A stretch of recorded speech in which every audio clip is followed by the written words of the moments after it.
Well, I'm back. It's carburetor assembly time. I got my vintage clearanced Airtex kit that'll work. I've got stuff everywhere, but it's organized, I promise you. It's just, I know where it is.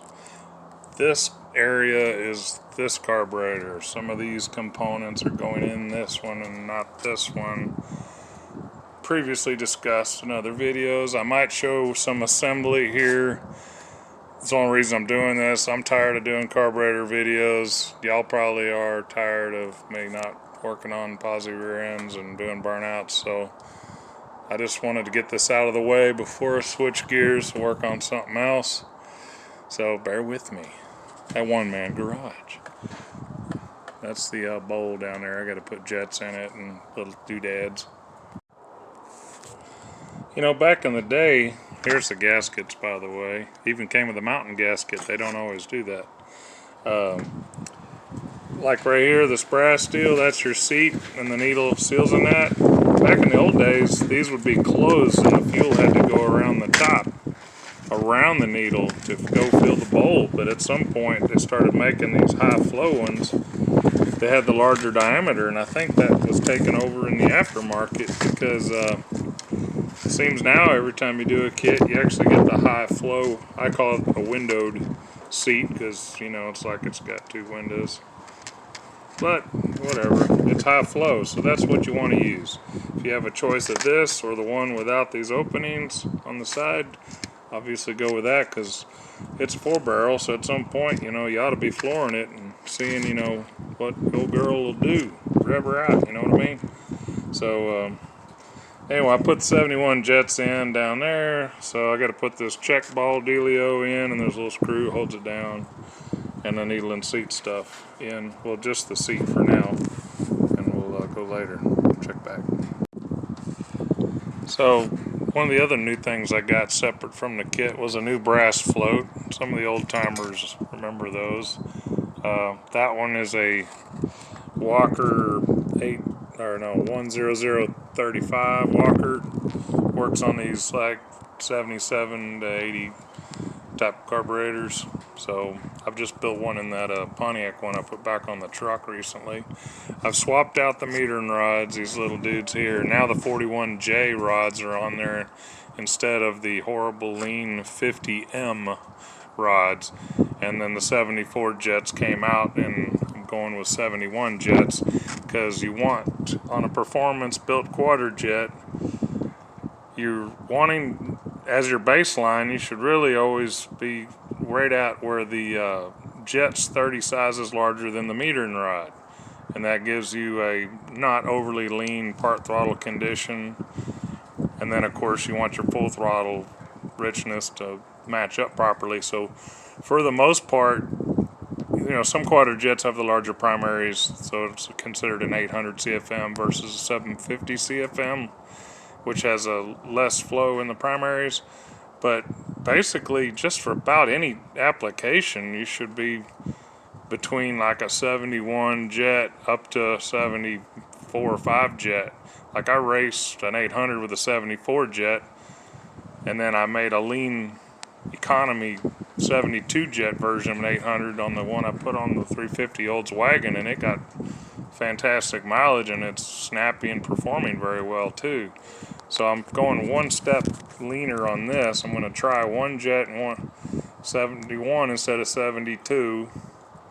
Sorry, I may have said 72 earlier. I put 71 jets in here, and I'm going to use a 41J rod. Okay, but like in the wagon, I did 72 jets and a 42 rod.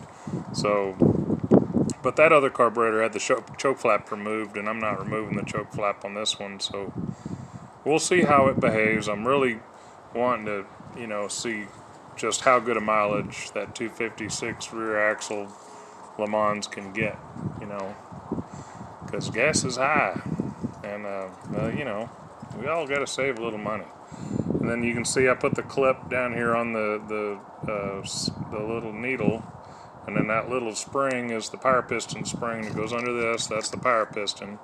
So anyway, brass float, swapped out metering rods, performance tune, 7141, You know, and in some cases, I could have left the 74 jets and I would have just put some 44K rods in it. It would have been perfect. So I'm just trying to be a little more economical with this combo. But if I was doing a bigger engine, a hotter motor, I would do the 44K rods and kept the 74 jets. And I can always change that later. So that's what we're doing. Over and out. So I've actually got the power piston in with the little plastic retainer. It's actually holding, you know, all the goodies are in there. We can actually get ready to put the top gasket on now, which I'm not going to show you that, but it's tricky. You have to make sure your metering rod, power piston, that it's in the hole and you can spring it up and down and it doesn't jump out, because then if you smash the top down, you'll bend your metering rods and ruin everything, and it's a total fail. So this is sort of like the critical assembly point, and with the way the throttle linkage stuff is, we'll put the base plate on last because we can just interconnect the accelerator pump lever rod and flip it over.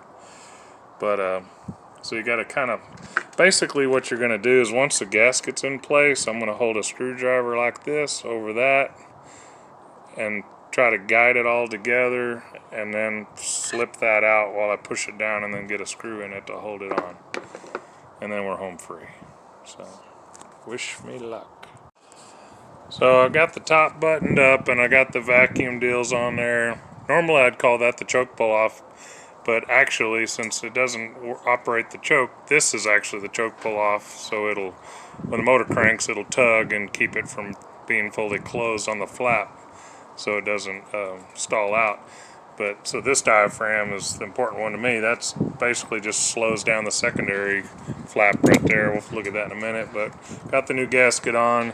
I was just going to show you what I meant by, because early Quadrajets have a clip right here instead of a loopy deal, so it's easier to just put that dude in there and then you put that on, and then your Phillips head screws only go on the base plate. It's just kind of a quirky thing that Rochester did. The top screws are flathead up to around 81 or something. They started putting Torx in the mid 80s, like on the truck carburetors.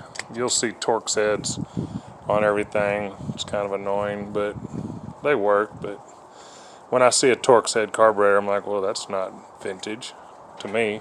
Vintage is pre-80. But anyway, you get these two screws snug down, and then these long screws here go through the top, all the way through the top, all through to the base. So those will go on last. And I still got to put a vacuum port here. I got to go find one that I want to use, put a vacuum port here for the power brakes, and a fuel inlet nut, little things like that. But we're not putting this on the car today. Hold on one second.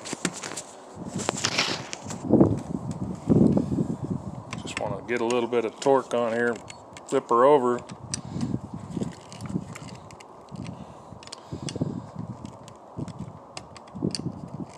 And I just got this last Saturday, so this has just been something I played with during the week to clean up. But as you can see, it's looking pretty proper. Got all the little doodads. I call that a splash shield. That's kind of a, if you punch the secondaries, you might get a splash of fuel kick up. It helps keep it from falling in the front, make it die when you mash the brakes. And then here's where there's an aluminum plug that you knock out while the carb's apart, and it gives you access to the APT, which is an adjustable part throttle limiter for the power piston. So you can screw that up or down and limit how lean the rods can go down. So if you have a particularly lean rod combo, usually those are just up to limit how lean it gets. But and just to remember, you know, like I said, I put 71 jets in this for use on a stock 350 Pontiac that has dual exhaust and a 160-degree thermostat and open element air cleaner. For smog comparisons, this same year 77, but this was an Olds 350 California. If you switch to a 48 state US 77 Pontiac 350 carburetor, it comes with a 71 jet, just like I put in here, but it has a 44K primary rod, which is still a tad lean in the combo with the 30 rule of 41-71. So technically, if you look at a 77 350 Quadrajet, I'm basically leaning it or richening up the part throttle, which is what you would want with the cold air the Le Mans has with the open element air cleaner, cold air supply, low restriction to the exhaust. So that will richen the primary combo so it won't be ultra lean. It should really work out well. I'm looking forward to trying it soon. But of course, tomorrow weather blows in nasty cold again. It'll be 20 degrees tomorrow night. So this may be it. I don't know what else will get done today. Maybe tomorrow out in the cold I can do something in the other garage, since I built that to be blocking the north wind, so I can go in there and with a jacket and be comfortable when it's, you know, ripping 50-mile-an-hour winds outside. But anyway, check in later when we'll be running this one soon. Thanks for watching.